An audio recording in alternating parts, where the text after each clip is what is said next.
ఆర్థిక సర్వే ప్రవేశపెట్టాల్సిన అవసరం ఏంటి అండ్ ఆర్థిక సర్వేకు బడ్జెట్కు ఉన్న సంబంధం ఏంటి అంటే ఏం చెప్తారు? ఇప్పుడు మనకు ఇది పార్లమెంట్లో ఆర్థిక సర్వే అని అంటాము, ఎకనామిక్ సర్వే అని. ఇది మీరు అన్నట్లు బడ్జెట్కి ఒక రోజు ముందు ప్రవేశపెడతారు. తర్వాత దీనికి పుస్తక రూపంలో కూడా వస్తుంది. It's a very authentic document on the state of Indian economy. అలాగే మీకు రాష్ట్రాల స్థాయిలో అయితే సోషియో ఎకనామిక్ అవుట్లుక్ అంటారు.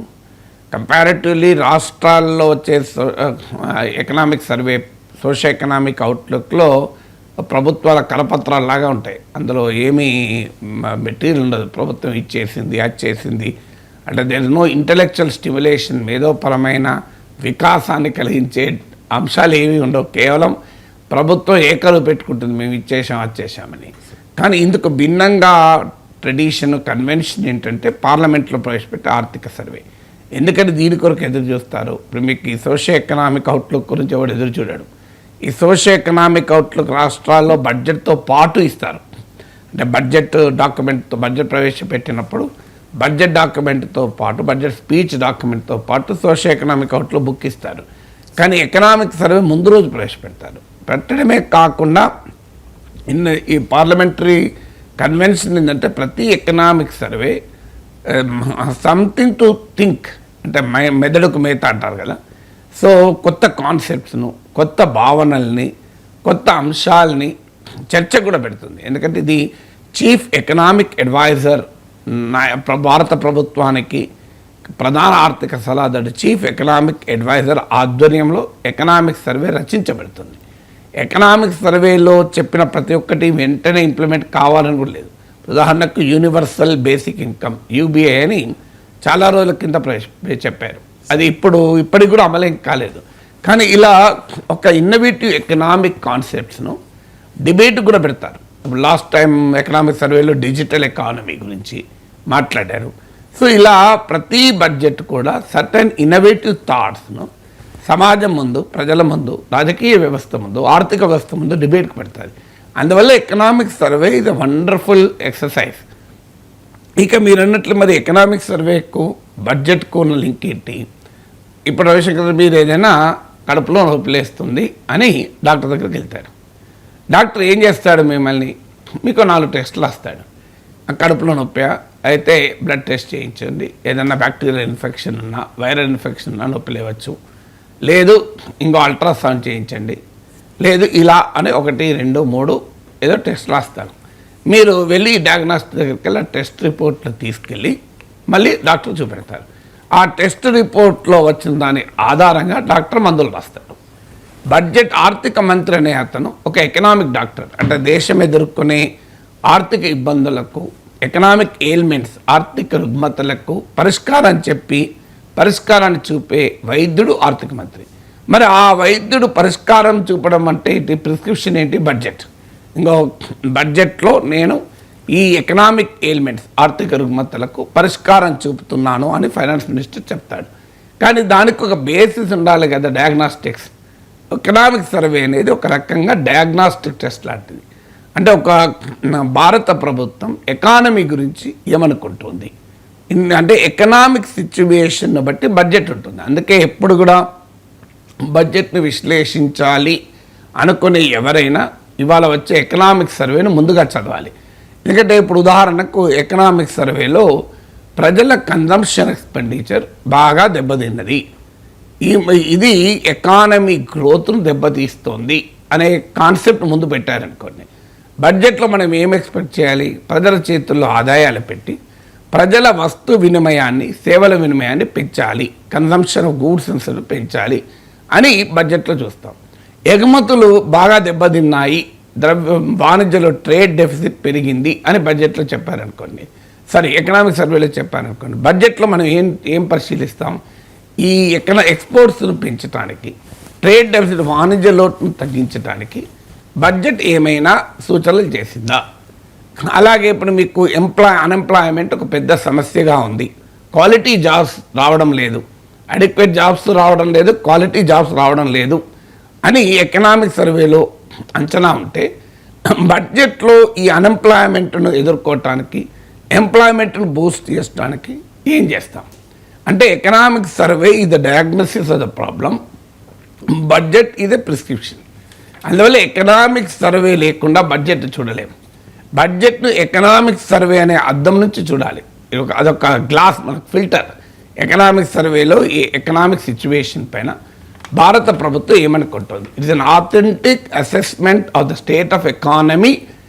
అందుకే పార్లమెంట్కు ప్రవేశపెడతారు. ఎకనామిక్ సర్వే బయట నీకు ప్రెస్ కాన్ఫరెన్స్లో రిలీజ్ చేయొచ్చు కదా, ఎందుకు చేయరు? పార్లమెంట్లో ఎందుకు ప్రవేశపెడతారంటే భారత ప్రభుత్వం ఏమనుకుంటుంది, దేశ ఆర్థిక వ్యవస్థ ఎలా ఉందనుకుంటుంది. దాంతో అగ్రీ అయ్యే వాళ్ళు ఉండొచ్చు, డిసగ్రీ అయ్యే వాళ్ళు ఉండొచ్చు. ప్రభుత్వము కావాలని సెలెక్టివ్గా స్టాటిస్టిక్స్ని చెరీ పికింగ్ కూడా చేయొచ్చు.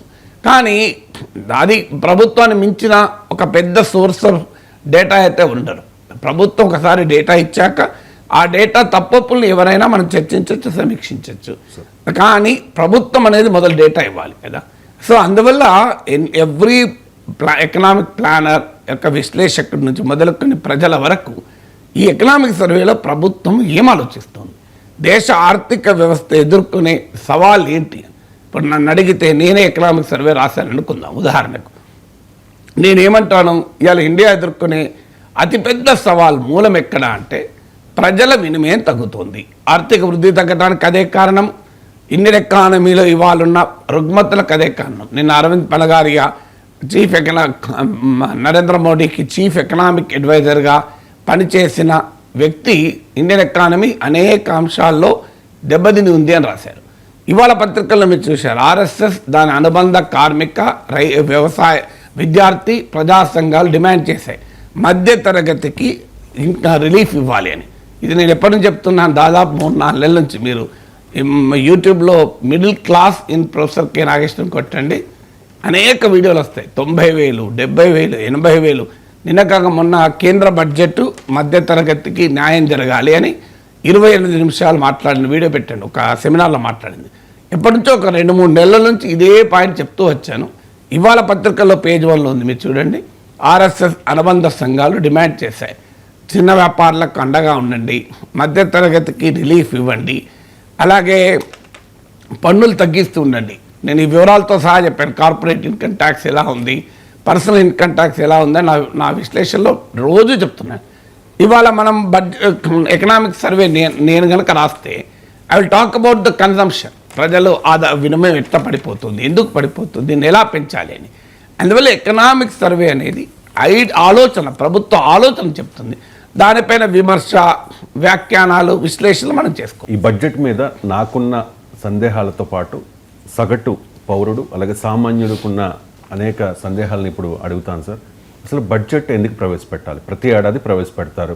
ప్రతిపక్షం చెప్తోంది ఇది అంకెల గారడీ అని చెప్పి, ప్రభుత్వం చెప్తోంది ఓ అద్భుతంగా చేసామని చెప్పేసి ప్రతి ఏడాది ఇది ప్రవేశపెడుతూ ఉంటారు. ఎందుకు ప్రవేశపెట్టాలి? అంటే ఇప్పుడు ప్రభుత్వం అంటే ఏంటి? It's a trustee. ఇప్పుడు నరేంద్ర మోడీ ప్రైమ్ మినిస్టర్ ఉండొచ్చు, ఇంకోరు ఉండొచ్చు, రేవంత్ రెడ్డి ఉండొచ్చు, ఇంకోరు ఉండొచ్చు ముఖ్యమంత్రి. Government is a trustee for the people.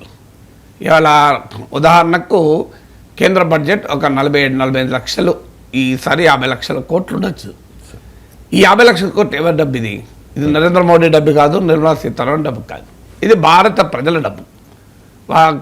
ఈ ఇన్ని లక్షల కోట్ల రూపాయలని ప్రభుత్వం చేతిలో పెట్టి మనం ఖర్చు పెట్టమన్నాం. అంటే ప్రజలకు ఏది అవసరాలు ఏముంటాయి, ప్రాధాన్యతలు ఏముంటాయి, ఒక దీర్ఘకాలిక దృక్పథం, స్వల్పకాలిక దృక్పథం, తక్షణ అవసరాలు ఏంటి, వాటిని అంచనా వేసి మనం ఎన్నుకున్న ప్రభుత్వాన్ని, అయ్యా ఇన్ని లక్షల కోట్లు నీ చేతిలో పెడుతున్నాం, నీవు వీటిని ఖర్చు పెట్టాలి. సో ఇది ఎవరికి అకౌంటబుల్గా ఉండాలి? ఎప్పుడు కూడా ప్రభుత్వాలు మన పార్లమెంటరీ డెమోక్రసీలో చట్టసభలకు అకౌంటబుల్, ప్రజలు ఎన్నుకున్న ప్రజలకు అకౌంటబుల్. ఎన్నుకున్న ప్రజలకు నేరుగా 140 కోట్ల మంది ప్రజలకు అకౌంటబుల్ ఉండడం సాధ్యం కాదు కనుక ప్రజాప్రతినిధుల ద్వారా, పార్లమెంట్ సభ్యుల ద్వారా, అసెంబ్లీలో ఉన్న ఎమ్మెల్యేల ద్వారా ప్రజలకు ప్రభుత్వాలు జవాబుదారీగా ఉంటాయి. అందువల్ల రాజ్యాంగం ప్రకారము కేంద్ర ప్రభుత్వము ప్రజల ఆమోదం అంటే పార్లమెంట్ ఆమోదం లేకుండా నయా పైస కూడా ఖర్చు పెట్టరాదు. ఈవెన్ రాష్ట్ర ప్రభుత్వమేనా అంతే. Without the approval of the budget, parliament కానీ అసెంబ్లీ కానీ బడ్జెట్ కనుక ఆమోదించకపోతే, బడ్జెట్ అనుమతించకపోతే ఏప్రిల్ 1 నుంచి ₹1 కూడా ఖర్చు పెట్టలేము. ఎందుకంటే మన దేశంలో financial year begins from April 1, 2025 నుంచి మార్చ్ 31, 2026 వరకు మన ఫైనాన్షియల్ ఇయర్. అందుకే ఏప్రిల్ 1 ఫైనాన్షియల్ ఇయర్ కనుక ఫిబ్రవరి 1 అంటే 2 నెలల ముందు బడ్జెట్ ప్రవేశపెడుతున్నారు. ఎందుకు పెడుతున్నారు అంటే ఈ 2 నెలల వ్యవధిలో బడ్జెట్ను పార్లమెంటు మన తరఫున మన ప్రజాప్రతినిధులు, మన ఎంపీలు, మీ తరఫున నా తరఫున కోట్లాది ఓటేసిన ప్రజల తరఫున సమీక్షించి చర్చించి మంచి చెడులు చెప్పి మార్పులు చేర్పులు చేసి ఫైనాన్స్ మినిస్టర్ చివరకు అప్రాప్రియేషన్ బిల్ అంటారు, ద్రవ్య వినిమయ చట్టం. సో అప్రాప్రియేషన్ బిల్లును పార్లమెంటుకు ప్రవేశపెడతాడు. అది బడ్జెట్ ఆమోదం అంటారు. బడ్జెట్ను ఆమోదించిన తర్వాతనే ప్రభుత్వాలకు ఖర్చు పెట్టే హక్కు ఉంటుంది. ఒకవేళ మీరు అమెరికాలో చదువుతూ ఉంటాను చూడండి, ఈ డెట్ సీలింగ్ క్రైసిస్ అని. ఏంటది? అది కూడా ఇంతే. అంటే పార్లమెంట్ ఆమోదం లేకుండా ప్రభుత్వాలు డబ్బులు ఖర్చు పెట్టే అధికారం వాళ్ళకు ఉండవు. అందువల్ల పార్లమెంట్ ఆమోదము పొందటానికి బడ్జెట్ ప్రవేశపెడతారు. బడ్జెట్ ఏంటంటే, ఇంకో నాకు ఈ రకంగా ఆదాయం వస్తుంది, ఈ రకంగా నేను ఖర్చులు చేస్తాను, మీరు అనుమతి ఇవ్వండి అని చెప్తారు. బడ్జెట్ను ఉభయ సభల్లో కూడా ప్రవేశపెడతారు. లోక్సభలో, రాజ్యసభలో, రాష్ట్రంలో అయితే అసెంబ్లీలో, శాసన మండలిలో ప్రవేశపెడతారు.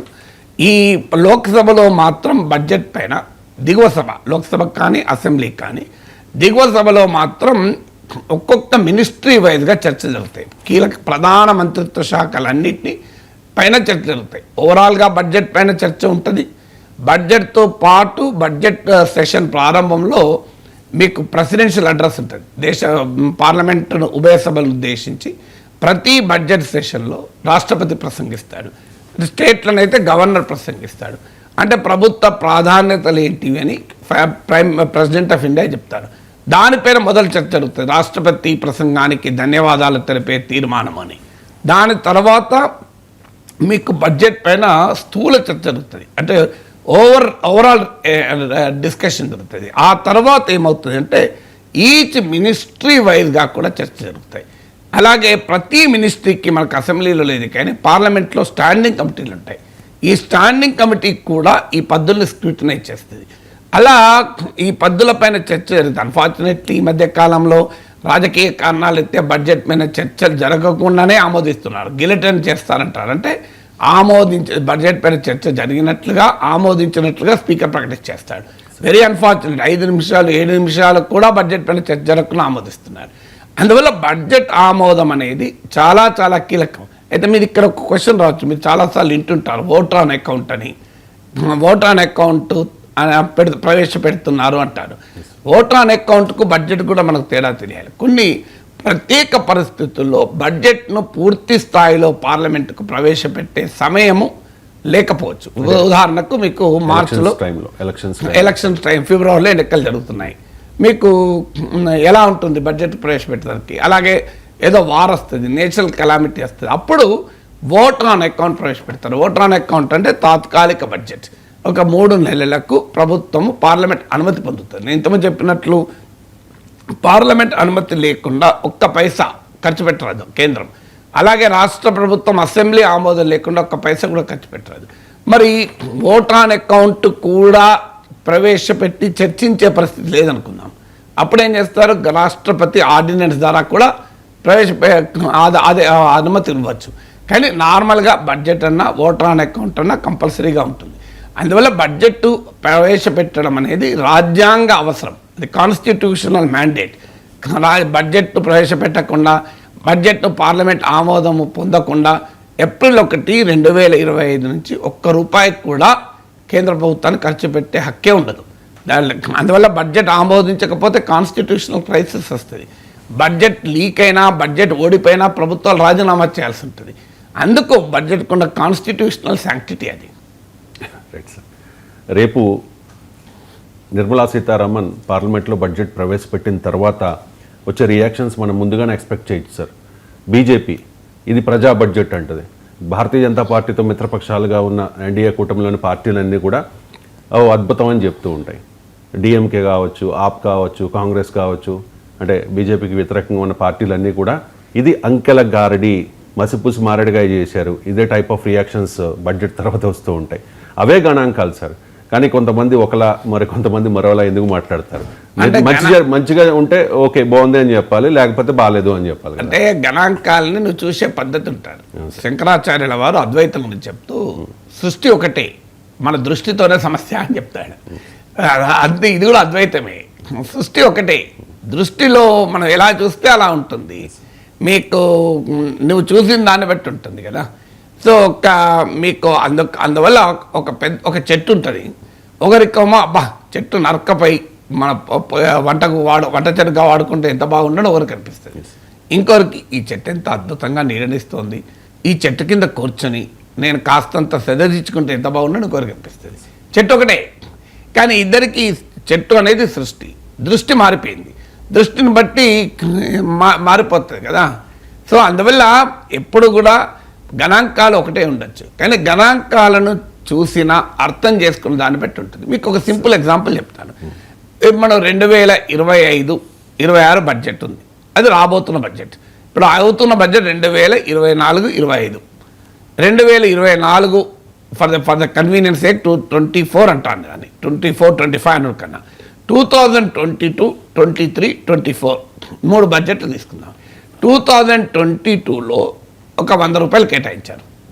2023లో అది 50 రూపాయలు తగ్గించారు. 2024లో మళ్ళీ 75 రూపాయలు పెంచారు. నేను మళ్ళీ చెప్తున్నాను, ఒక సెక్టార్ ఏదైనా తీసుకోండి, ఎడ్యుకేషన్ తీసుకోండి. 2022లో 100 రూపీస్ కేటాయించారు. 2023లో 50 రూపీస్ కేటాయించారు. 2024లో 75 రూపీస్ కేటాయించారు. మీకు ప్రభుత్వం వైపు ఉన్న వాళ్ళు ఏమంటారంటే వచ్చి ఫైనాన్స్ మినిస్టర్ కానీ అధికార కూటమిలో ఉన్న వాళ్ళు, అధికార పార్టీకి చెందిన వాళ్ళు, చూడండి అధ్యక్ష, లేదా మీడియా ముందు వచ్చి మా ప్రభుత్వానికి విద్యారంగం పట్ల ఎలాంటి కమిట్మెంట్ ఉందో మీరే చూశారు కదా. బడ్జెట్లో 50 రూపాయలు గత ఏడాది ఖర్చు పెడితే ఇప్పుడు 75 రూపాయలు ఖర్చు పెడుతోంది. అంటే ఎంత ఎక్కువ, 50% విద్యారంగానికి కేటాయింపులు పెంచాం. 2023లో 50 రూపాయలు విద్యారంగానికి కేటాయిస్తే 2024లో దీన్ని 75 రూపాయలకు పెంచాం. ఇది మా నిబద్ధతకు నిదర్శనం అని చెప్తారు. తప్ప కరెక్టే కదా. 2023లో 50 రూపీస్ ఉన్నది, 2024లో 75 ఉన్నది.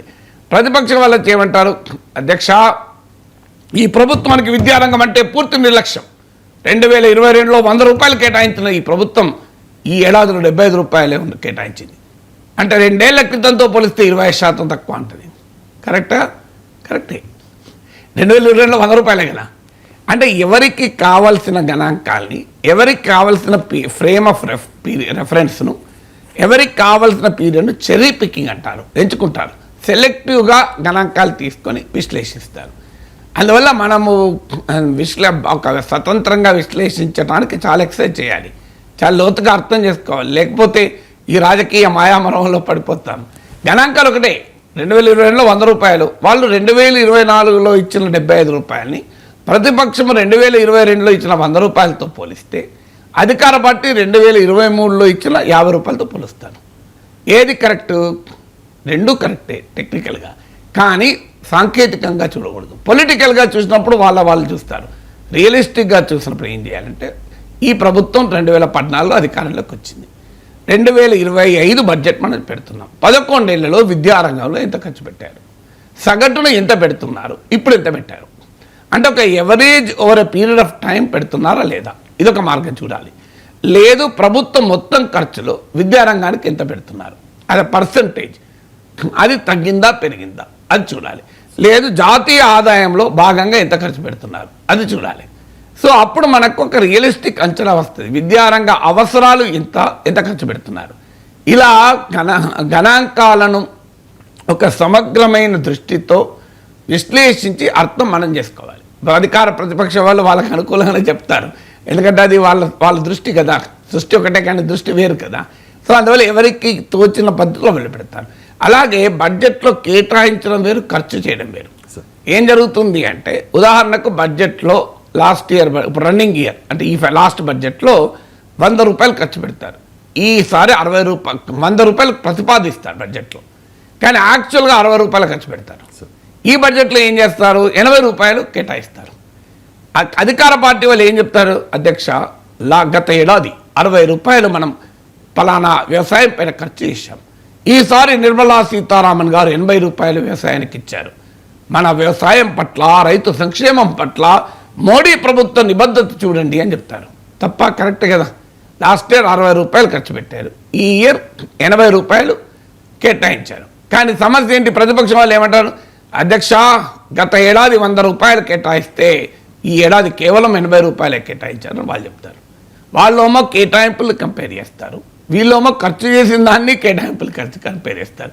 అందువల్ల నీ ఫ్రేమ్ ఆఫ్ రెఫరెన్స్ ఏముంటుంది అని. మీకు ఒక 70 మార్కులు వచ్చిన వ్యక్తిని బాగా వచ్చాయా అంటే 2 రకాలు చెప్పచ్చు. 60 మార్కులు వచ్చిన వానికన్నా బాగా వచ్చాయి, 80 మార్కులు వచ్చిన వానికన్నా తక్కువ వచ్చాయి. మార్కులు 70 మార్కులు వచ్చిన రావడమే, కానీ 60 మార్కులు వచ్చిన వానికన్నా బాగా పర్ఫామ్ చేశాడు, 80 మార్కులు వచ్చిన వానికన్నా తక్కువ పర్ఫామ్ చేశాడు. అసలైన విశ్లేషణ ఏం చేయాలి? ఆ వ్యక్తి గత ఎగ్జామ్లో ఎలా పర్ఫామ్ చేస్తూ వచ్చాడు. నార్మల్గా 90% పర్ఫామ్ చేసే వ్యక్తి ఈసారి 70 వచ్చారు కానీ తప్పు. జనరల్గా 50% పర్ఫామ్ చేసే వ్యక్తి కానీ ఈసారి 70 మార్క్స్ వచ్చే బెటరు. అలాగే సెలెక్ట్ కావాలంటే ఎంత పర్సెంటేజ్ రావాలి. ఇలాంటి ఆధారంగా ఒక స్టూడెంట్ పర్ఫార్మెన్స్ కరెక్టా కాదా అని చెప్పాలి. సో మీరే గమనించండి, మన ఇంటికి ఇప్పుడు మాకు అనుభవం వచ్చినప్పుడు నాకు 80% వస్తే మా పక్కింటి ఆంటీలు అందరూ వచ్చి మీ వాడెంతైనా తెలివైన వాడమ్మా, 80 అక్క 80% తెచ్చుకున్నాడు అక్క అనేవాళ్ళు. కానీ నేనేమో బాధ కూర్చున్నామని, ఎందుకు లాస్ట్ టైం 90 వచ్చింది, సరే 80 మాత్రం వచ్చింది. ఏంటి నాగేశ్వరం అంతా బాధ కూర్చున్నాడు అంటే వాడు 90 రాలేదని వాడు బాధపడుతున్నాడు. 90 రాలేదని బాధపడడమా, మాకైతే 60, 50 వస్తాడు మా పోరాళ్ళకి అని చెప్పేవాళ్ళు. సో అందువల్ల నువ్వు ఎవరితో కంపేర్ చేస్తావు, దేంతో కంపేర్ చేస్తావు అన్న దానిపైన ఉంటారు కదా. 80% వచ్చి నన్ను పొగడటానికి, అభినందించడానికి చుట్టుపక్కల ఆంటీలు అంకుల్స్ అందరు వచ్చేవాళ్ళు. నేను మాత్రం బాధగా కూర్చున్నామని.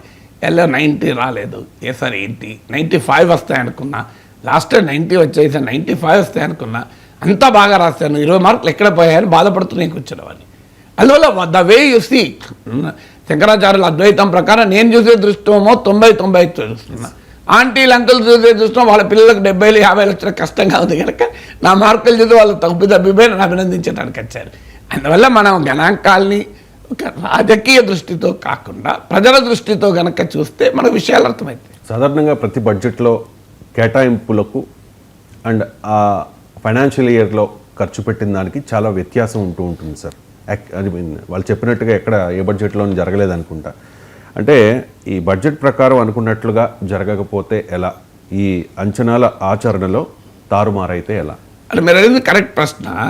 చాలా సందర్భాల్లో బడ్జెట్ను ప్రతిపాదించినట్టుగా ఖర్చు పెట్టరు.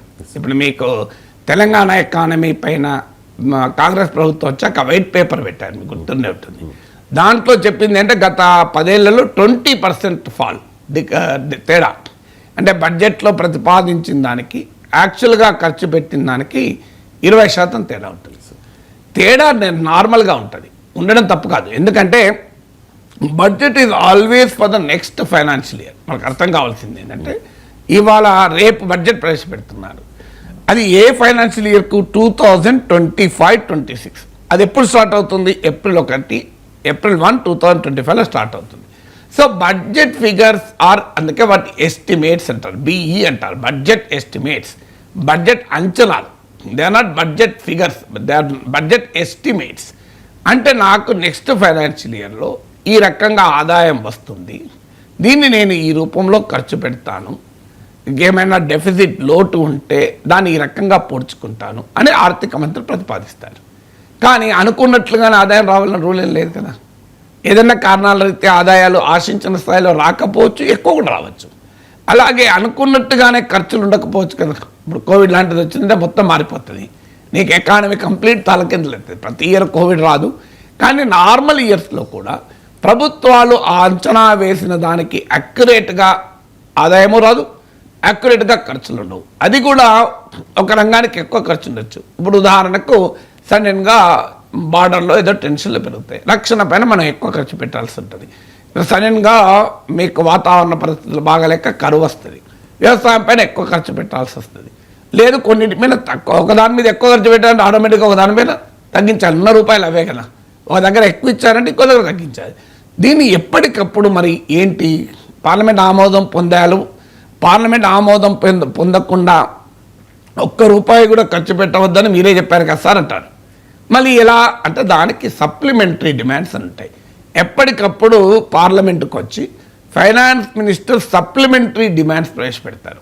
అంటే ఇంకో నేను ఇంత ఖర్చు అవుతుంది అనుకున్నాను, కానీ నాకు ఇంకా ఎక్కువ డబ్బు ఖర్చు అవుతుంది, అందువల్ల నాకు అదనంగా కేటాయించడానికి అనుమతి ఇవ్వండి అని పార్లమెంట్కి వస్తారు. వాటినే సప్లిమెంటరీ డిమాండ్స్ అంటారు. అందుకే మీరు బడ్జెట్ ప్రవేశపెట్టేటప్పుడు మీరు అడిగిన పాయింట్ ఇంపార్టెంట్ పాయింట్. అనుకున్నట్లుగా ఖర్చు జరగదు, అనుకున్నట్లుగా ఆదాయము రాదు, ఎక్కువ కావచ్చు తక్కువ కావచ్చు. అందుకే ప్రతి బడ్జెట్లో 3 రకాల ఫిగర్స్ ఇస్తాడు finance minister. Budget at a glance అని ఒక పుస్తకం ఉంటుంది. ఆ బడ్జెట్ ఎట్ ఎ గ్లాన్స్లో 3 ఉంటాయి, బిఈ, ఆర్ఈ, యాక్చువల్స్ అని. మీరు ఏ budget at a glance open చేసి చూడండి. BE, RE budget estimates, revise estimates and actuals. ఎప్పుడు కూడా ఈ 3 గణాంకాలను కలిపి చూడాలి, విడిగా చూడద్దు. అయితే కొన్ని సందర్భాలు ఇప్పుడు తెలంగాణలో ప్రభుత్వం మారింది అంటే ఈ బడ్జెట్ రివైజ్డ్ సేమ్ ఉండొచ్చు, యాక్చువల్స్ అంటే ది టీఆర్ఎస్ గవర్నమెంట్ టైంలో జరిగిన ఖర్చు, అలాంటి ఇబ్బందులు ఉండొచ్చు. కానీ కేంద్ర బడ్జెట్లో ఆ ప్రాబ్లం లేదు, ఎందుకంటే ఒకటే పార్టీ అధికారం ఉంది కనుక. Budget estimates are always for the next financial year, అంటే వచ్చే సంవత్సరానికి గాను ఇవి గణాంకాలు పద్దులు 2025, 2026. రివైజ్ ఎస్టిమేట్స్ అంటే ఏంటంటే కరెంట్ ఫైనాన్షియల్ ఇయర్. ఇప్పుడు మనం ఏ ఫైనాన్షియల్ ఇయర్లో ఉన్నాం? 2024-25లో ఉన్నాం. 2024 ఏప్రిల్తో మొదలై 2025 మార్చ్తో ముగుస్తుంది ఈ ఫైనాన్షియల్. మనం ఇవాళ జనవరి 31 ఉన్నాం, అంటే ఇంకా 2 months ఉన్నది. ఇప్పుడే బడ్జెట్ వస్తుంది.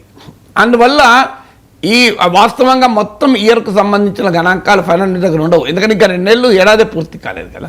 ఈ బడ్జెట్ ఎక్సర్సైజ్ స్టార్ట్ అయ్యి కూడా 1 month అయి ఉంటుంది. అందువల్ల 3 నెలల ఫిగర్స్ ఉండవు ఈ ఫైనాన్షియల్ ఇయర్ కూడా, కానీ 9 నెలల ఫిగర్స్ ఉంటాయి. 9 నెలలేమో రియల్ ఫిగర్స్ ఉంటాయి. ఈ 9 నెలల ఫిగర్స్ ఆధారంగా 3 నెలలకు అంచనా వేస్తారు, ఎక్స్ట్రాపులేషన్ అంటారు ఎకనామిక్స్లో. సో ఈ రివైజ్ ఎస్టిమేట్స్లో ఇంకో లాస్ట్ బడ్జెట్లో 2024 ఫిబ్రవరిలో ఇలా ప్రవేశపెట్టాం, కానీ ఇప్పుడు రివైజ్ ఎస్టిమేట్స్లో ఇలా ఉన్నవి అని రివైజ్ ఎస్టిమేట్స్ సవరించిన అంచనాలు ఇస్తారు. కానీ సవరించిన అంచనాల్లో కూడా సమస్య ఏంటి? అది కూడా పూర్తి ఫైనాన్షియల్ కాదు, ఎందుకంటే ఒక 2 నెలలు ఇంకా టైం మిగిలే ఉంది. ఇంకా ఫైనాన్స్ మినిస్టర్కు డాక్యుమెంట్లో వచ్చే సమయానికి ఇంకో 1 month ముందే వచ్చి ఉంటాయి. అంటే ఒక 3 నెలల యాక్చువల్స్ లేవు, కానీ అవి రివైజ్డ్ ఎస్టిమేట్స్ ఇస్తారు. యాక్చువల్స్ ఎప్పుడు దొరుకుతాయి? లాస్ట్ ఇయర్ అంతకుముందు, అంటే 2025-26 బడ్జెట్ ఎస్టిమేట్స్తో 2024-25 ఫైనాన్షియల్ ఇయర్కు రివైజ్ ఎస్టిమేట్స్ ఇస్తారు. 2023-24కి యాక్చువల్స్ ఉంటాయి. అందువల్ల ఎప్పుడు కూడా మన యాక్చువల్స్ అనేది కరెక్ట్, బడ్జెట్లో ప్రతిపాదించిన దాన్ని బట్టి మనం బోల్తా పడకూడదు. అయితే ప్రభుత్వాలు ఏం చేస్తాయి తెలివిగా? బడ్జెట్లో ఎక్కువ చెప్తుంటాయి. Always budget is an inflated డాక్యుమెంట్గా ఉంటుంది. ఎందుకు? బడ్జెట్ శాంక్టిటీ కోల్పోయింది. ప్రభుత్వాలు ఏం చేస్తాయంటే రేపంతా టీవీ ఛానల్లో డిబేట్లు, ఎల్లుండి పేపర్లో ఫ్రంట్ పేజీలు, ఒక 1 నెల రోజుల పాటు బడ్జెట్, తర్వాత ఏం జరిగింది ఎవరికి తెలుసు? ఉదాహరణకు 50,000 కోట్లు రైతాంగ సంక్షేమానికి ఖర్చు పెట్టారనుకోండి, టీవీలో రైతాంగ సంక్షేమానికి మోడీ ప్రభుత్వ నిబద్ధత చూడండి అని పేపర్లో ఎడిటోరియల్స్, పేజ్ 1లో వార్తలు నెలంతా జరుగుతుంది. తర్వాత 10,000 ఇచ్చినావా 20,000 ఇచ్చినా ఎవరికి తెలుస్తుంది? అది ఎవరు చర్చ పెడతారు? ఏ పేపర్లో వస్తుంది, ఏ టీవీలో వస్తుంది? వచ్చినా ప్రజల దృష్టి ఉంటుందా దానిపైన? బడ్జెట్ అనేది ఒక పెద్ద ఈవెంట్. ఆ ఈవెంట్లో నువ్వు ఎక్కువ పెడితే ఆ ఏడాదంతా ఎక్కువనే పెట్టారని ప్రజలు అనుకుంటారు, తక్కువ పెడితే తక్కువ పెట్టినని అనుకుంటారు. మీకు ఉదాహరణకు పెళ్ళిళ్ళలో కనుక పెళ్లి కొడుకు పెళ్లి కూతురు పైన చిరాకు పడ్డాడు అనుకోండి, తర్వాత వాడు జీవితం అంతా కొంగు పట్టుకొని తిరిగినా బంధువులందరూ ఏమనుకుంటారు? పాపం బిడ్డ ఎంత కష్టపడుతుందో అని. కానీ మీ ఆయన ఎలా ఉన్నాడమ్మా, అట్లే ఉన్నాడా, ఇంకా కోపం అంటారు. మా ఆయన కోపం ఎక్కడిదమ్మా, ఎక్కడిదత్తమ్మా, మా ఆయన కోపం ఎక్కడిద పెద్దమ్మా, నా కొంగు పట్టుకొని తిరుగుతుంటే ఏమో బిడ్డ, ఎవరు కడుపు చించుకుంటే కాళ్ళ మీద పడుతుంది, ఎందుకు చెప్పుకుంటారు బిడ్డ, కానీ చూసినాం కదా పెళ్ళిళ్ళు అంటారు, అవునా కదా? అందుకే పెళ్ళిళ్ళ బాగా ప్రేమ ప్రదర్శించారనుకోండి పెళ్లి కొడుకు, అబ్బా మీ ఆయన చాలా ప్రేమ కదమ్మా, నీకంతా నీకు తెలుసా నాకు తెలుసా, పెళ్ళిళ్ళ బడే యాక్ట్ చేసి సాగొడతాను ఇప్పుడు అంటారు. అందువల్ల మనకందరికీ పెళ్ళిళ్ళలో చూసిందే తెలుస్తుంది తప్ప తర్వాత తెలియదు. ఇది కూడా అంతే, బడ్జెట్ కూడా పెట్టిన రోజు నెక్స్ట్ డే 15 రోజుల పాటు ప్రజల దృష్టి ఉంటుంది, చర్చ అంతా ఉంటుంది, తర్వాత ఎవడు పట్టించుకుంటాడు. అందుకే ప్రభుత్వాలు ఏం చేస్తాయి తెలివిగా హెడ్లైన్ గ్రాబింగ్ అంటారు. అంటే ఏ రకంగా బడ్జెట్ను చూపెడితే షుగర్ కోటెడ్ అంటారు. ఏ రకంగా చూపెడితే ప్రజల దృష్టిని ఆకర్షించవు. తర్వాత ఎవడు పట్టించుకుంటాడు? చావు కబురు త్వరగా చెప్పినట్లు సమస్య వచ్చింది, అనుకున్న ఆదాయం రాలే, ఏదో చెప్తారు, చెప్పి అసలు వింటారు. అందుకే మనం యాక్చువల్స్ చూడాలి. ఎప్పుడు కూడా బడ్జెట్ డాక్యుమెంట్లతో 3 రకాల ఫిగర్స్ ఉంటాయి బడ్జెట్ ఎగ్జామ్స్లో. ఒకటి budget estimates for the next financial year, that is 2025-26. Revise estimates for the current financial year 2024-25. అది ఇంకా పూర్తి కాలేదు, 2 నెలలు మిగిలే ఉంది. యాక్చువల్ ఫర్ 2023-24, ఎందుకంటే 24 ఫైనాన్షియల్ ఇయర్ 2023-24 ఫైనాన్షియల్ ఇయర్ మార్చిలో ముగిసింది. ఇవాళ ముగిసిన తర్వాత ఇంకా మనకు ఆల్రెడీ 10 నెలలు అయిపోయింది. సో మనకు పూర్తి ఫిగర్స్ ఉంటాయి. అందువల్ల యాక్చువల్స్ అంటారు, లేదా ఫైనల్ ఎస్టిమేట్స్ అంటారు, నార్మల్గా యాక్చువల్స్ అంటారు. సో అందువల్ల budget estimates, revise estimates, actuals. చర్చ మాత్రం బడ్జెట్ ఎస్టిమేట్స్ పైనే జరుగుతుంది. రివైజ్ ఎస్టిమేట్స్ పైన చర్చ జరగదు, ఆమోదం ఉండదు. ఎందుకంటే అది ఆల్రెడీ సప్లిమెంటరీ డిమాండ్స్ రూపంలో పార్లమెంట్ ముందుకు వచ్చినవే కనుక. ఇక యాక్చువల్స్ పైన కూడా చర్చ ఉండదు. చర్చ ఆల్రెడీ ఓన్లీ బడ్జెట్ ఎస్టిమేట్స్ పైన ఉంటుంది. ఆమోదం పొందాల్సినవి కూడా బడ్జెట్ ఎస్టిమేట్స్. కానీ రెఫరెన్స్ పాయింట్గా ఉపయోగపడే కీలక గణాంకాలు revise estimates, actuals. Right sir. సాధారణంగా బడ్జెట్ వస్తుంది అంటే మధ్యతరగతి ప్రజలు అలాగే వేతన జీవులు కూడా ఇన్కమ్ ట్యాక్స్ రిలీఫ్ ఎంత ఉంటుంది, దాంతోపాటుగా ఏ వస్తువుల ధరలు పెరుగుతాయి, ఏ వస్తువుల ధరలు తగ్గుతాయి, అంతవరకు మాత్రమే ఆలోచిస్తూ ఉంటారు సార్. వస్తువుల ధరలు పెరగడానికి తగ్గడానికి బడ్జెట్కి ఉన్న సంబంధం ఏంటి? వాస్తవంగా అయితే ఉండాలి, ఉండేది ఇదివరకు. ఇప్పుడు మారిపోయింది. ఎందుకు మారిపోయింది అంటే, ఒకటి జిఎస్టీ వచ్చింది. జిఎస్టీ వచ్చిన తర్వాత పార్లమెంటరీ సావర్నిటీ కాస్త జిఎస్టీ కౌన్సిల్ కప్పైపోయారు. అందుకే దీన్ని జిఎస్టీ పైన విమర్శించే వారికి రేజ్ చేసే కీలక అంశం ఇది. ఇవాళ జిఎస్టీ ఎంత ఉండాలి అని ఎవరు నిర్ణయిస్తారు? పార్లమెంట్ నిర్ణయించదు, అసెంబ్లీ నిర్ణయించదు. అంటే లెజిస్లేచర్కు ఉండాల్సిన అధికారాన్ని కాస్త ఎగ్జిక్యూటివ్కు కట్టబెట్టారు. ఫైనాన్స్ మినిస్టర్లతో కూడిన జిఎస్టీ మండలి నిర్ణయిస్తుంది. అంటే ప్రజలెన్నుకున్న ప్రజాప్రతినిధులు ఆమోదించాల్సిన అవసరం లేదు. Very unfortunate. జిఎస్టీలో ఉన్న పెద్ద కాన్స్టిట్యూషనల్ లోపం ఇది. ఏదైనా మీకు ప్రజల ఆమోదం ఉండాలి కదా. ఎక్కడ ప్రజల ఆమోదం ఉంది? ఇప్పుడు జిఎస్టీ కౌన్సిల్లో ఇంత రేట్ ఉండాలి, ఈ వస్తువు పైన నిర్ణయిస్తారు, అదే ఫైనల్ కదా. నీకు ఎవరిచ్చారు అధికారం? అన్ఫార్చునేట్లీ పార్లమెంట్ చేసిన చట్టం ద్వారానే పార్లమెంట్ తనకు ఉండాల్సిన అధికారాన్ని తీసుకెళ్ళి ఫైనాన్స్ మినిస్టర్ల మండలికి అప్పచెప్పింది. This a very big constitutional question, కానీ దట్ ఇస్ ద రియాలిటీ. అందువల్ల ఇలా ధరలు పెరగటానికి తగ్గటానికి జిఎస్టీ ఒక ముఖ్యమైన కారణం. అఫ్కోర్స్ డిమాండ్ అండ్ సప్లై ఇవన్నీ ఉంటాయి. కానీ ఇదివరకు జిఎస్టీ లేనప్పుడు ఏమన్నా అంటే బడ్జెట్లోనే ప్రతిపాదించేవారు. ఇంకా దీనిపైన నేను ఎక్సైజ్ డ్యూటీ పెంచుతున్నాను, తగ్గిస్తున్నాను అన్నప్పుడు ఆటోమేటిక్గా మీకు ధరలు హెచ్చు తగ్గులు ఉండేవి. కానీ ఇప్పుడు ఆ అవకాశం లేదు కనుక జిఎస్టీ ద్వారానే ధరల పెరుగుదల తరుగుదల ఉంటుంది కనుక బడ్జెట్ పెద్దగా ప్రభావం చూపదు. కొంతమేరకు ప్రభావం చూపుతుంది. ఎక్కడ అంటే ఇప్పుడు ఇంపోర్ట్ డ్యూటీ ఉంటుంది. ఇప్పుడు గోల్డ్ ఉంది, గోల్డ్ పైన ఇంపోర్ట్ డ్యూటీ పెరిగిందనుకోండి, గోల్డ్ ధర పెరుగుతుంది. ఇంపోర్ట్ డ్యూటీ తగ్గిందనుకోండి, ధర తగ్గుతుంది. సో అందువల్ల కస్టమ్స్ డ్యూటీస్ అంటారు. కస్టమ్స్ డ్యూటీస్ ఇప్పటికీ కూడా బడ్జెట్లోనే ఉంటాయి. అలాగే మీకు బడ్జెట్లో ఉండేటువంటి బడ్జెట్కు ధరలకు ప్రధానమైన అంశం అనేది మీకు ఇక్కడే వస్తుంది. ప్రభుత్వాలు విధించేటువంటి పన్నులు. కొన్ని రకాల వస్తువులు జిఎస్టీ పరిధిలో లేవు. ఉదాహరణకు పెట్రోలియం ఉత్పత్తులు జిఎస్టీ పరిధిలో లేవు. ఎందుకు లేవంటే జిఎస్టీలో హైయెస్ట్ స్లాబే 18%, 5, 12, 18. కొన్ని వస్తువుల పైన సిన్ గూడ్స్ అంటారు. అంటే ఇప్పుడు పొగాకు సంబంధించిన వస్తువులు సిన్ గూడ్స్ అంటే పాప వస్తువులు అని. అవి వాటి కన్జంప్షన్ డిస్కరేజ్ చేయడానికి వాటిపైన అత్యధికంగా పన్ను ఉంటుంది. కానీ నార్మల్గా అన్ని రకాల వస్తువులకు హైయెస్ట్ 18%. కానీ ఇవాళ పెట్రోల్ డీజిల్ పైన పన్నులు అంతకు అనేక రేట్లు ఉంటుంది. మనం 100 రూపాయలు పెట్రోల్ పైన పెడుతున్నామంటే 50 రూపాయలకు పైగా పన్నులే కడుతున్నాం. అందువల్ల కేంద్ర రాష్ట్ర ప్రభుత్వాలు తెలివిగా దాన్ని జిఎస్టీ పరిధిలోకి తీసుకురాలి. పెట్రోల్ డీజిల్ను జిఎస్టీ పరిధిలోకి తీసుకొస్తే పెట్రోల్ 20 రూపాయలు తగ్గుతుంది, డీజిల్ 20 రూపాయలు తగ్గుతుంది. అందుకని దాన్ని బయట పెట్టారు. అది నీకు ఒకప్పుడు బడ్జెట్లోనే చెప్పేవారు పెట్రోల్ డీజిల్ పైన ఎక్సైజ్ డ్యూటీ కూడా. అది కూడా ఈ మధ్య కాలాన్ని ఏం చేశారంటే బడ్జెట్లో చెప్పడం లేదు, ఎప్పటికప్పుడు పెంచుతున్నారు, తగ్గిస్తున్నారు. దానికి ఏం థియరీ చెప్పారంటే ప్రభుత్వము సంబంధమే లేదు. 2002లో వాజ్పేయి ప్రభుత్వం ఉండగా administrative pricing mechanism on petroleum goods అనే దాన్ని ఎత్తివేశారు. అంటే ప్రభుత్వం నిర్ణయించదు, మార్కెట్ నిర్ణయిస్తుంది. రియాలిటీలో మార్కెట్ నిర్ణయించదు, ప్రభుత్వ ఇన్ఫ్లుయెన్స్ ఉంటుంది. ఎందుకంటే అసెంబ్లీ ఎన్నికలు ఉన్నప్పుడల్లా మీకు ఆగిపోతాయి. రేపు మళ్ళీ బీహార్ ఎన్నికలు రానియండి, పెట్రోల్ డీజిల్ పైన రేటు పెరగదు. కానీ థియరిటికల్గా ఏం చెప్తారంటే అది మార్కెట్ నిర్ణయిస్తుంది కనుక మాకు సంబంధం లేదు, 15 రోజులకు ఒకసారి కంపెనీలే సవరించుకుంటాయి, అందువల్ల మాకు సంబంధం లేదని చెప్తారు. కానీ రియాలిటీ పెట్రోల్ డీజిల్ పైన ఎక్సైజ్ సుంకాలు ప్రభుత్వమే విధిస్తుంది, కేంద్ర ప్రభుత్వమే. ఆ ఎక్సైజు డీజిల్ రాష్ట్ర ప్రభుత్వాలు కూడా విధిస్తాయి. రాష్ట్ర ప్రభుత్వాలు తమ బడ్జెట్లో విధిస్తాయి, కేంద్ర ప్రభుత్వం తమ బడ్జెట్లో విధిస్తాయి. కానీ అది తగ్గించినప్పుడు ఎక్సైజ్ డ్యూటీలు కనుక ఒకవేళ ఫైనాన్స్ మినిస్టర్ తగ్గించాలనుకుంటే బడ్జెట్లో చెప్తారు, తగ్గించాలనుకోకపోతే చెప్పరు. ఎందుకంటే పెంచిందనుకోండి, చెప్పారనుకోండి, తెల్లారి పొద్దున పెట్రోల్ డీజిల్పై బడ్జెట్ వడ్డనా అని హెడ్లైన్ వస్తుంది, మీలాంటి వాళ్ళు నన్ను అడుగుతారు, నేను వాయించి పడేస్తా, ఇదంతా ఎందుకు అని ఫైనాన్స్ మినిస్టర్ చెప్పరు. ఫైనాన్స్ మినిస్టర్ బడ్జెట్ స్పీచ్లో హెడ్లైన్స్ వచ్చేవే చెప్తారు, అని చెప్పరు. అందుకే మీరు ఫైనాన్స్ మినిస్టర్ బడ్జెట్ స్పీచ్ చూసి విశ్లేషించడంలో ఒక లోపం ఉంటుంది. ఎందుకు లోపం ఏంటి అంటే అప్పటికి ఫైనాన్స్ మినిస్టర్ స్పీచ్ బట్టి మాత్రమే నువ్వు చెప్తున్నావు. But many things are hidden, అంటే సైలెన్స్ టెల్స్ మెనీ థింగ్స్ అని చెప్పినవి కాదు, చెప్పనివే చాలా ఎక్కువ ఉంటాయి. ఏది తనకు అనుకూలంగా పొలిటికల్గా ఉపయోగపడుతుందో అవే ఫైనాన్స్ మినిస్టర్ తన ఉపన్యాసంలో చెప్తాను.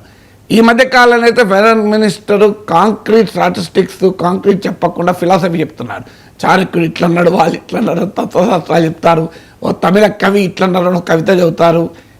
లేదు వికసిత భారత్ అని 2040 ఇట్లుంటాం, 2030 అట్లుంటాం, 2070 ఇట్లుంటాం అని చెప్తుంటారు, 2025 ఎట్లుంటారో చెప్పరు. సో ఇవన్నీ కూడా బడ్జెట్ ఉండాల్సిన శాంక్టిటీ, బడ్జెట్కు ఉండాల్సిన సీరియస్నెస్ను ప్రభుత్వాలే కావాలని తగ్గిస్తూ వస్తున్నాయి, దెబ్బ కొడుతూ వస్తున్నాయి. ఎందుకంటే పార్లమెంటరీ అకౌంటబిలిటీ తగ్గింది కనుక. ప్రజల అభిప్రాయాన్ని ఎలా మౌల్డ్ చేయాలి, how to grab headlines, how to grab the public opinion అనేదే క్రైటీరియాగా మారిపోయింది.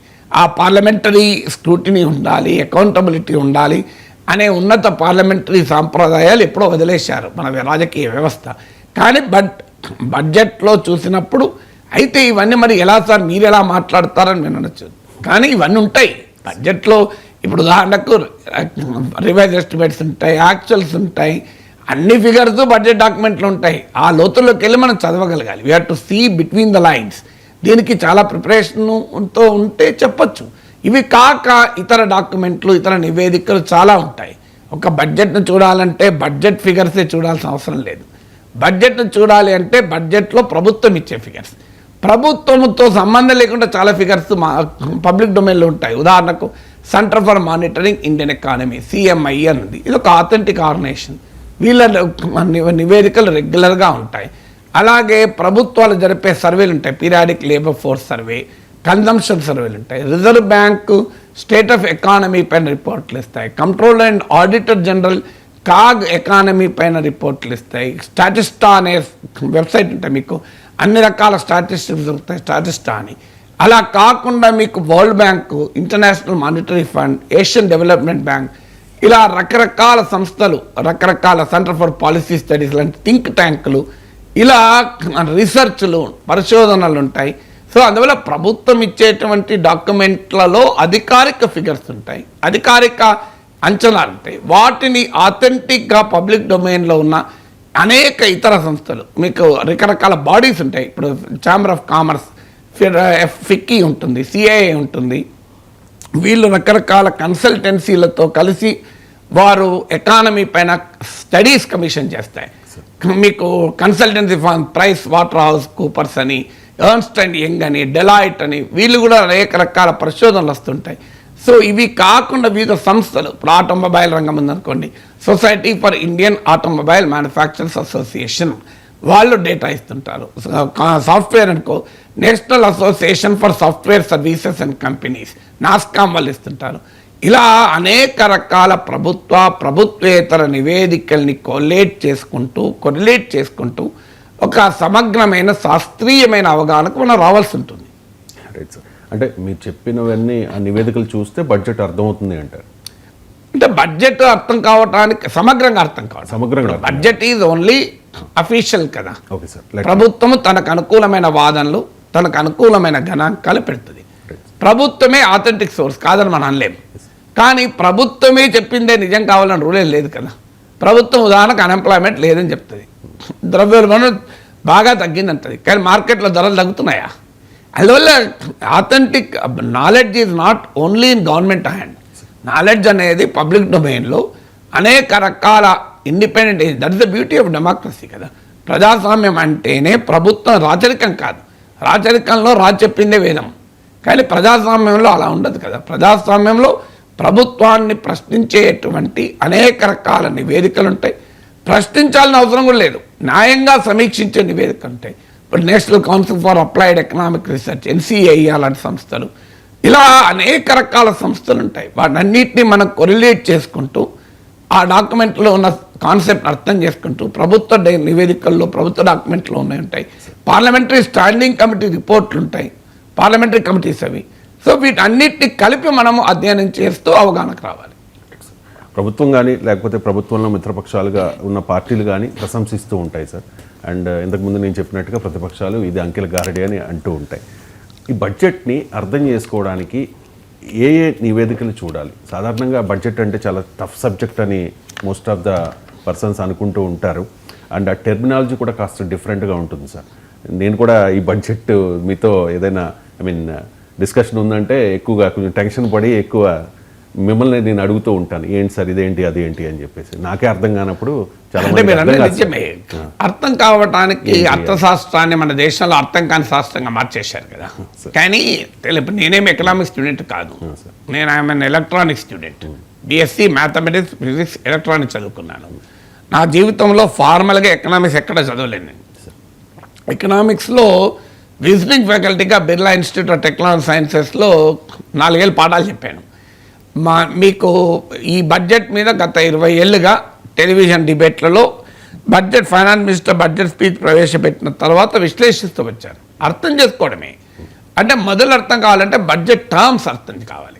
ఎందుకంటే బడ్జెట్లో మీరు అన్నట్లు అనేక రకాల జార్గాన్ ఉంటుంది. ఇప్పుడు మీరు అన్నట్టు revise estimates, actual estimates, budget estimates, fiscal deficit, ఇలా రకరకాల పదాలు ఉంటాయి. ఫిస్కల్ FRBM చట్టము. సో ఇలా అనేక రకాల పదాలు వాడుతూ ఉంటారు. క్యాపిటల్ ఎక్స్పెండిచరు, రెవెన్యూ ఎక్స్పెండిచరు, ఒకప్పుడు plan expenditure, non plan expenditure, ఇప్పుడు లేదనుకోండి. అలాగే మీడియం టర్మ్ ఎకనామిక్ ఫ్రేమ్వర్క్ అని, ఇన్ఫ్లేషన్ అని, ఇలా రకరకాల భావనలు, కాన్సెప్ట్స్, టర్మ్స్ ఉంటాయి. మొదలు మనకు బేసిక్గా ఈ టర్మ్స్ను అర్థం చేసుకోవాలి. తర్వాత మీరు అన్నట్లు నివేదికలు అన్నప్పుడు సేమ్ ఇంత దాకా నేను చెప్పింది. ఒకటి ప్రభుత్వం ఇచ్చే budget, finance minister budget speech. 2 budget at a glance అని ఒక డాక్యుమెంట్ ఇస్తారు. అంటే అదేంటంటే బడ్జెట్ ఫిగర్స్ ఇన్ బ్రీఫ్ ఉంటుంది. బడ్జెట్ ఇన్ బ్రీఫ్ అని అంటారు, లేదా బడ్జెట్ ఎట్ ఎ గ్లాన్స్ అని అంటారు. అందులో మీకు క్లియర్గా ప్రతి సెక్టారు ఇయర్ వైజ్గా మీకు బడ్జెట్ ఎస్టిమేట్స్ ఎంత, BE ఎంత, RE ఎంత, యాక్చువల్స్ ఎంత అని కంపారిటివ్ ఫిగర్స్ ఉంటాయి. తర్వాత మీకు ప్రభుత్వము బడ్జెట్తో పాటు medium term economic fiscal framework అని, అంటే నెక్స్ట్ 3 ఇయర్స్లో, నెక్స్ట్ 5 ఇయర్స్లో ఆర్థిక పరిస్థితి ఎలా ఉండవచ్చు అని కూడా బడ్జెట్తో పాటిస్తాయి. ఇవి కాకుండా డీటెయిల్గా మినిస్ట్రీ వైజ్గా చాలా డాక్యుమెంట్లు ఉంటాయి. ఇంత కట్టు ఉంటుంది.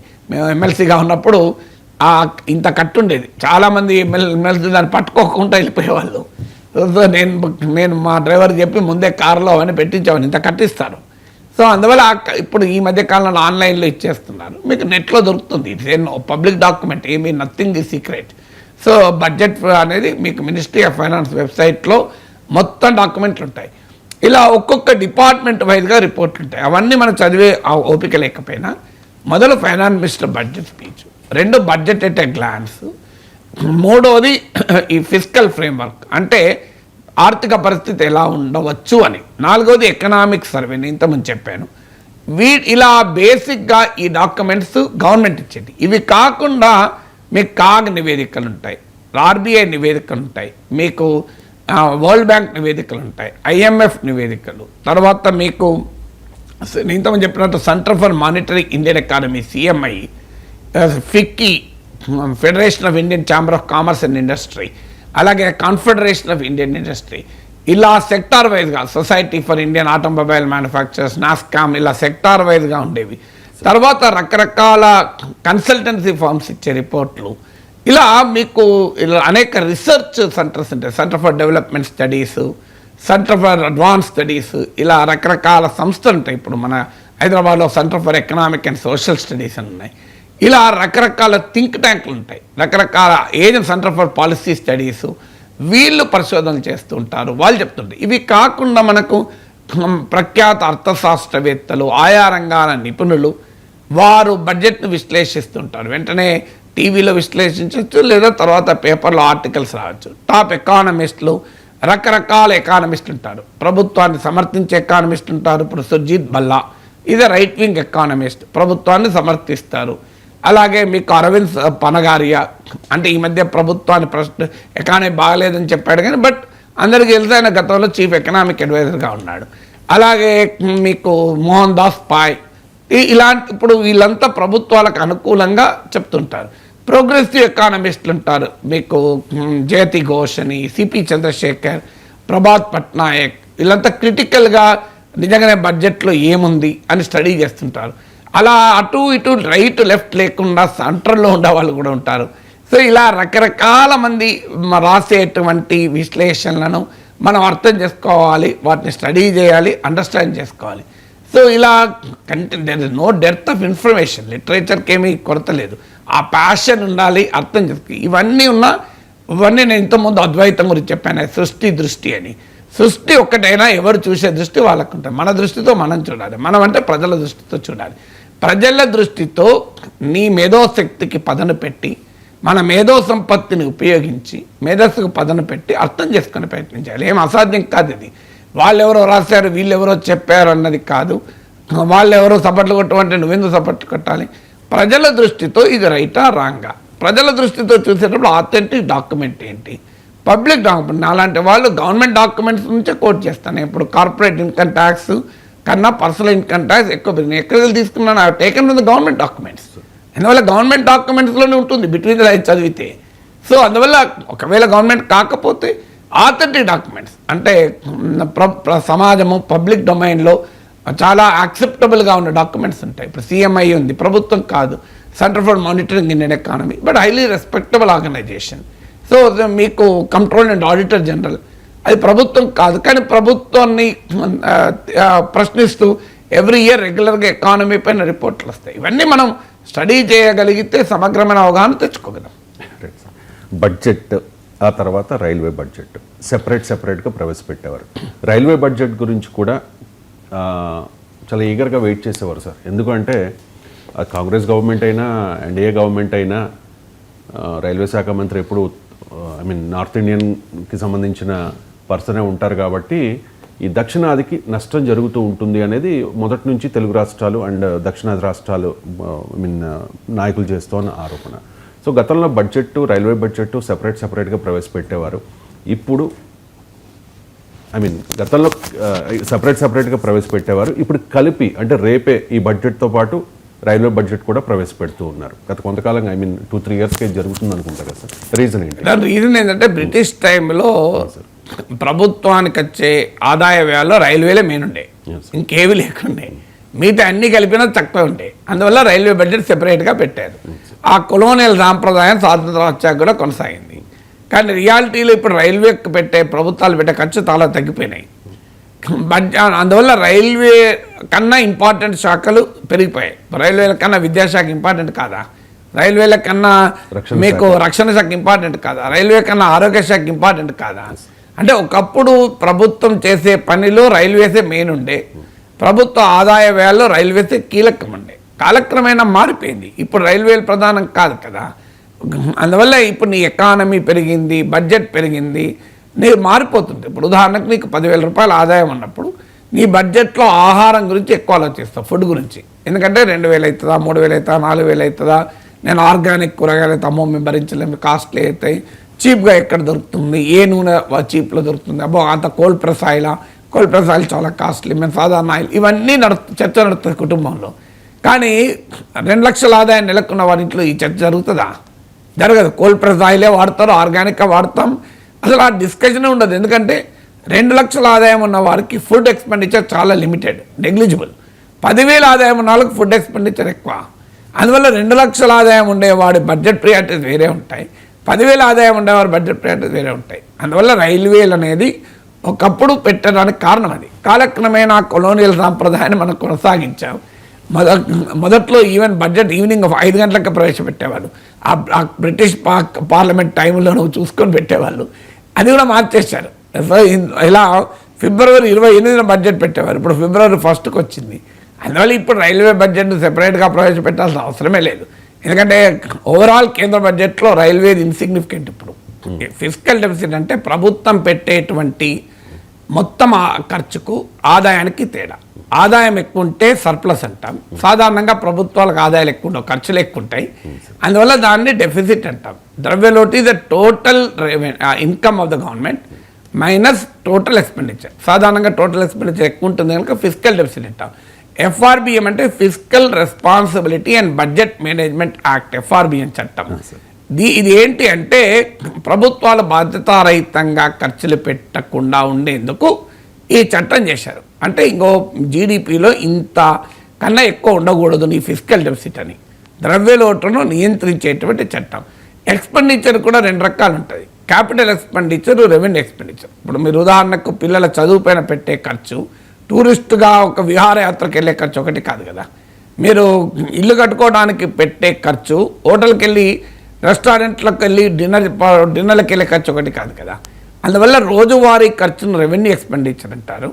క్యాపిటల్ ఎక్స్పెండిచర్ అంటే ఆదాయాన్ని క్రియేట్ చేసే ఎక్స్పెండిచర్. ఇప్పుడు మీరు ఉదాహరణకు ఒక అంటే an expenditure that creates income, that creates ఒక టాంజిబుల్ అవుట్కమ్స్. ఇప్పుడు ఉదాహరణకు నువ్వు ఒక క్యాబ్ డ్రైవర్ ఉన్నాడు. క్యాబ్ డ్రైవర్ ఇంకో క్యాబ్ కొని ఇంకో డ్రైవర్ని పెట్టుకొని నడిపించుకున్నాడు అనుకోండి, ఆ కొత్తగా కొనే కారు క్యాపిటల్ ఎక్స్పెండిచర్ అయితే. నాలాంటి వాడు 2వ కారు కొనుక్కున్నాడు అనుకోండి, దాని నుంచి ఇన్కమ్ రాదు కదా. నాకు ఖర్చే. ఆల్రెడీ ఒక కారు ఉంది, ఎంజాయ్మెంట్కి ఇంకో కారు కొనుక్కున్నాను, నాకు రెవెన్యూ ఎక్స్పెండిచర్ అవుతుంది. కొన్న కారే, కానీ కారు నడుపుకునే ట్రాన్స్పోర్ట్ వాళ్ళకు ఓ కారు కొనడం క్యాపిటల్ ఎక్స్పెండిచర్ అవుతుంది, నాలాంటి వాడికి రెవెన్యూ ఎక్స్పెండిచర్. కారణం ఏంటంటే ట్రాన్స్పోర్ట్ నడిపే వాడికి ఎక్స్ట్రా కార్ ఇది ఇన్కమ్ జనరేటింగ్, నాకు అది ఇన్కమ్ జనరేట్ కాదు. అందువల్ల ఏ ఎక్స్పెండిచర్ అయినా ఇన్కమ్ని జనరేట్ చేస్తే, అసెట్స్ని క్రియేట్ చేస్తే దాన్ని క్యాపిటల్ ఎక్స్పెండిచర్ అంటారు. అందుకే ప్రభుత్వాలు ప్రశ్నిస్తూ ఉంటారు, క్యాపిటల్ ఎక్స్పెండిచర్ తగ్గిపోయింది ఈ ప్రభుత్వ హయాంలో అని చెప్తూ ఉంటారు కదా.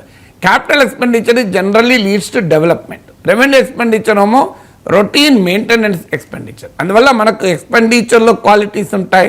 ఇప్పుడు మీకు అలాగే ఆదాయాల్లో డైరెక్ట్ ట్యాక్సెస్, ఇండైరెక్ట్ ట్యాక్స్ ఉంటాయి. GST indirect tax, income tax, personal income tax, corporate income tax, ఇవన్నీ కూడా డైరెక్ట్ ట్యాక్సెస్. అంటే ప్రత్యక్ష పన్నులు, పరోక్ష పన్నులు.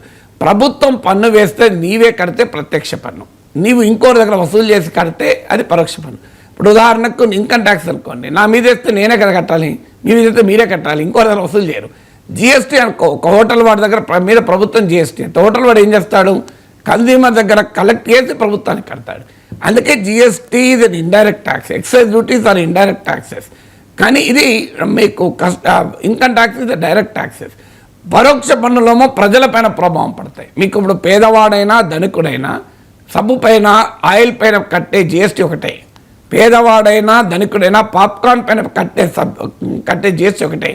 గౌతమ్ అదానీ పాప్కార్న్ ప్యాకెట్ కొనుక్కున్నా, ఒక సెక్యూరిటీ గార్డు నెలకు 10,000 ఆదాయం వచ్చే పాప్కార్న్ ప్యాకెట్ కొనుక్కున్నా, పాప్కార్న్ పైన పన్ను ఒకటే, మీకు GST పన్ను ఒకటే ఉంటుంది, కానీ ఇన్కమ్ ట్యాక్స్ ఒకటి ఉండదు. అందువల్ల పరోక్ష పన్నులు పెరగకూడదు, ప్రత్యక్ష పన్నులు పెరిగినా కూడా అంటారు. అందువల్ల పన్నుల్లో కూడా రకరకాల పన్నులు ఉంటాయి, ఖర్చుల్లో కూడా రకరకాల ఖర్చులు ఉంటాయి, ఆదాయాల్లో కూడా రకరకాల ఆదాయం ఉంటాయి. క్యాపిటల్ అసెట్స్ అని, క్యాపిటల్ రిసీట్స్ అని, రెవెన్యూ రిసీట్స్ అని. అందువల్ల ఈ కాన్సెప్ట్ మనం అర్థం చేసుకునే ప్రయత్నం చేయాలి. Right sir, thank you so much sir.